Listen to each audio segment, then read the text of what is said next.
तो मैं लालटू दत्ता, स्वागत है हमारे इस YouTube चैनल मिस्टर स्टडीपुर में। तो दोस्तों, पिछली कक्षा में हम लोगों ने चंदायन के बारे में पढ़ा था।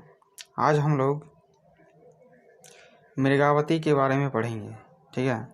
तो आइए शुरू करते हैं। क्या है?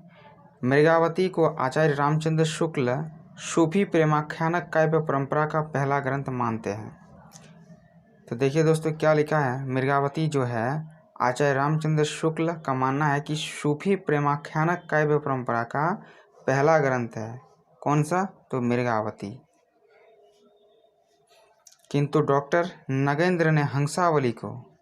नगेंद्र जो है वह हंसावली को सूफी प्रेमाख्यानक काव्य परंपरा का पहला ग्रंथ स्वीकार किया है। आचार्य रामचंद्र शुक्ल जो है मृगावती को सूफी प्रेमाख्यानक काव्य परंपरा का पहला ग्रंथ मानते हैं, जबकि डॉक्टर नगेंद्र हंसावली को सूफी प्रेमाख्यानक काव्य परंपरा का पहला ग्रंथ स्वीकार किया है। मृगावती की जो रचना है वो 1503 ईस्वी में कुतुबन ने की है। तो मृगावती के रचनाकार कौन है? तो कुतुबन है। हाँ, मृगावती की रचना कब हुई? तो 1503 ईस्वी। इसको याद रखिएगा। इसका नायक एक राजकुमार है तथा नायिका राजकुमारी मृगावती है, यानी राजकुमारी मृगावती के नाम पर ही इस ग्रंथ का नाम मृगावती पड़ा है। तो मृगावती के प्रथम दर्शन से ही नायक के हृदय में प्रेम उत्पन्न हो जाता है और वह उसे प्राप्त करने हेतु योगी का वेश धारण कर घर से निकल जाता है। और मृगावती के प्रथम दर्शन से ही नायक के हृदय में क्या होता है? तो प्रेम उत्पन्न होता है और वह उसे यानी मृगावती को पाने हेतु योगी का वेश धारण कर वह घर से निकल जाता है। कौन? तो राजकुमार। मार्ग में एक अन्य सुंदरी को राक्षस के चंगुल से निकालकर, एक अन्य सुंदरी जो है उसको रास्ते में मिलता है, ठीक है।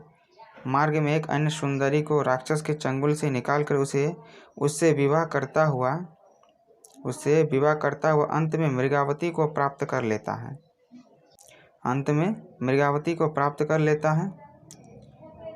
इस ग्रंथ की कथा की परिणति शांत रस में हुई है और ये जो पूरा कथा जो है ये शांत रस में मतलब इसको रचा गया है, क्योंकि अपभ्रंश के काव्यों की भांति इसके नायक की मृत्यु, यानी अपभ्रंश के जो काव्य है उसमें नायक की मृत्यु हो जाती है और नायिकाएं सती हो जाती है। और यह ग्रंथ जो है मृगावती अवधी भाषा में लिखा गया है।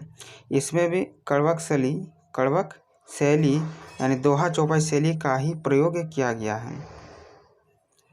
जो मृगावती है इसमें अवधी भाषा का प्रयोग किया गया है और कड़वक शैली जो है दोहा चौपाई शैली का ही प्रयोग किया गया है। तो आज के लिए बस इतना ही।